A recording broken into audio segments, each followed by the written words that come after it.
नमस्ते दोस्तों। तो आज ये ब्लॉग नहीं है, ये हमारी बातचीत है बस।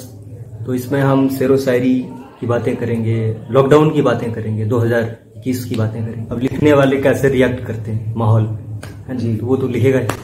तो हम शुरू करते हैं। तो होता क्या है, जब एक कोई लिखता है, कोई शख्स लिखता है तो अपने अंदर के पेन को किसी तरीके से सबको बताना चाहता है। तो हर कोई चाहता है कि मेरा जो दर्द है, मेरा जो पेन है, वो सबको पता चले, उसके बारे में पता चले। स्पेसिफिकली मैं आके ये नहीं बता सकता हाँ मुझे ये फलाना ढिमकाना दर्द है, बट हम लोग कहीं ना कहीं उसके बारे में हिंट लिखते रहते हैं, एक छोटा सा हिंट देते रहते हैं हर किसी को कि कोई समझ जाए। तो बात वही थी कि बीमारियां शहरों में बहुत सारी फैली हुई थी, एक बहुत बड़ी बीमारी फैली हुई थी। उसके बारे में कुछ लिखा था, 2 लाइनों में समेटने की कोशिश की थी कि बीमारियां मुझे मार के आराम देगी, बीमारियां मुझे मार के आराम देगी, मेरी तो है दवाइयों से बनती नहीं। हर रोज मेरा छत पे जाना होता था। तो मैंने उस ख्याल को कुछ लेके लिखा था मजाकिया अंदाज में कि वो छत पे हर शाम ढलते सूरज को देखने आती है, वो छत पे हर शाम एक ढलते सूरज को देखने आती है और मेरी निगाहें अपने चांद को तकती है। फिर लॉकडाउन पीरियड में होता रहा, काफी कुछ पढ़ा, काफी कुछ लिखा। तो ये सीखा कि लिखने के लिए भाषा बहुत जरूरी है, भाषा का ज्ञान होना। किसी भी भाषा में अगर आप लिख रहे हैं तो उसके बारे में क्या लिखा गया है आपसे पहले वो पढ़ना बहुत जरूरी है। तो उस पर लिखा था कि मैं इस रात में एक नज्म लिखूं, मैं इस रात में एक नज्म लिखूं, तुम उसमें एक किरदार बनो। मैं उर्दू में तेरी आंखें लिखूं, तुम हिंदी का एक वाक्य बनो। मैं अंग्रेजी में तेरे होठ लिखूं, मैं अंग्रेजी में तेरे होठ लिखूं, तुम पंजाबी कोई गीत बनो। मैं इस रात में एक नज्म लिखूं, तुम उसमें कोई किरदार बनो। तो ये था, सारे भाषाओं को समेटने की कोशिश की थी, वैसा कुछ था। तो काफी सारे त्योहार आते गए, गुजरे, काफी सारे त्योहार हमने घरों में बंद होकर गुजारा। तो हर त्योहार पे कुछ ना कुछ लिखने का मन करता रहता था। तो जैसे ईद का त्योहार आता है तो उस पर कुछ लिखा था कि न वो चांद न उसकी गली, और न वो चांद न उसकी गली, और न इन होठों पे उसकी ईदी, अब क्या ही मुबारक बचे इस ईद की। तो ये था कि क्या बात, त्योहारों को समेटने की कोशिश।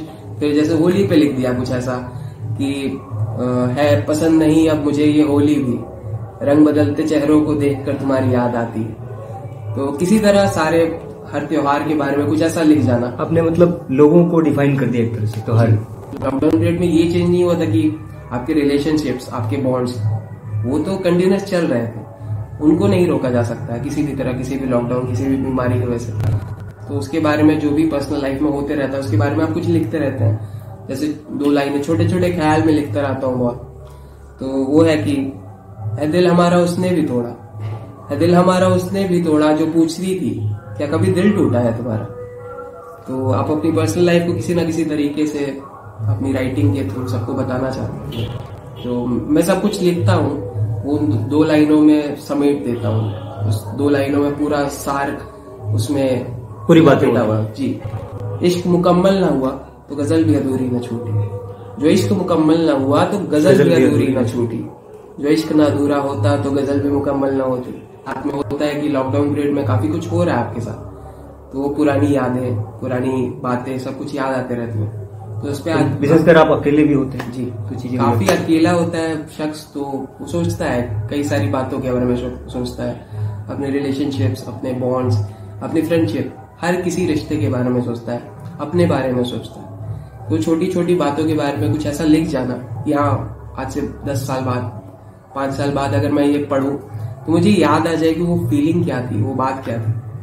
तो ऐसे ही छोटे छोटे मैं ख्याल सुनाए जा रहा हूँ और कोशिश करूंगा वही सब पढ़ता जाऊं कि मेरे फोन में तुम्हारी खींची हुई मेरे फोन में तुम्हारी खींची हुई कुछ तस्वीरें हैं जो तुम्हें बेहद पसंद थी।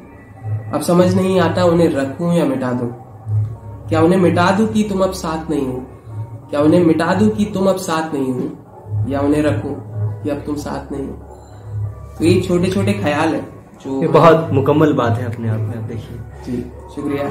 और छोटे छोटे ख्याल में पढ़ते जाता हूँ कि आजकल मैं एक पन्ने पे तुम्हारा नाम लिखता हूँ, आजकल मैं एक पन्ने पे तुम्हारा नाम लिखता हूँ, उसे एक लफ्ज को मैं फिर कई बार पढ़ता हूँ, फिर दुनिया की नजरों से बचाने को, फिर दुनिया की नजरों से तुम्हें बचाने को कलम की लकीरों से उस पे वार करता हूँ। कुछ इस तरह कुछ इस तरह मैं अपनी रातों को बेजार करता हूँ। तलाश माने होते हैं बेजार शब्द के, तो कुछ इस तरह मैं अपनी रातों को बेजार करता हूँ। तो यही सब बातें कि एक इस सब चीजों से एक हिंट मिल रहा होगा कि कुछ ऐसा चल रहा है उस प्रोटैगनिस्ट की लाइफ में जो सिग्निफाई, जिसके बारे में कोई हिंट देना चाहता है।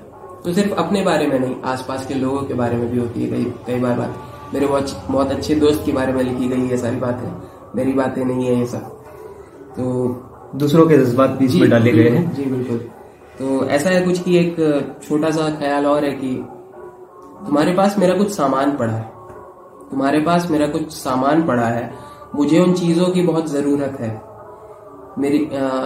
तुम्हारे पास मेरा कुछ सामान पड़ा है, मुझे उन चीजों की बहुत जरूरत है। मेरी एक किताब, मेरी डायरी का एक पेज, मेरी गजल का एक शेर और मैं। वक्त हो तो कम से कम मुझे तो मुझको लौटा दो ना, मुझे इन चीजों की बहुत जरूरत है, कम से कम मुझको तो मुझे लौटा दो ना। क्या बात है। ये सब बातें हैं जो एक छूटा हुआ ये बहुत कमाल था आपका जी। इसमें वो जो पन्ना डायरी, अब आप देखिए ये जोड़ती है, मतलब एक कमाल के ख्याल को जोड़ती है। तो बात ये है कि कोई भी चीज परमानेंट नहीं होती, हर चीज बदल जाएगी, हर चीज, हर रिश्ता, हर बॉन्ड बदल जाएगा। तो आपको समझ के उसमें उतना ही इन्वेस्ट करना चाहिए। तो उस पर कुछ लिखा है कि आप किस तरह एक रिश्ता पूरा बदल जाता है, एक शख्स कितना बदल जाता है कि उससे कोई रिश्ता नहीं बचता। उस पर एक बात लिखी हुई है कि जो अगर मालूम होता कि वो आखिरी मुलाकात होगी तुमसे, जो अगर मालूम होता कि वो आखिरी मुलाकात होगी तुमसे, जब यूं ही किसी शाम तुम्हें छोड़कर लौट रहा था मैं। जो अगर मालूम होता कि वो आखिरी मुलाकात होगी तुमसे, जब यूं ही किसी शाम तुम्हें छोड़कर लौट रहा था मैं, तो एक बार और मुड़ के देख लेता तुम्हें, तो एक बार और मुड़ के देख लेता तुम्हें, जो तुम अब हो उसे नहीं, जो तुम थी उसे। ये बात है, सारी बातों को समेटती है कि पीछे जो छूट गया वो बदल चुका है। अब हमारे साथ एक बदला हुआ स्वरूप है उसका। एक दो ख्याल में पढ़ देता हूँ और क्यों लिखा उसे।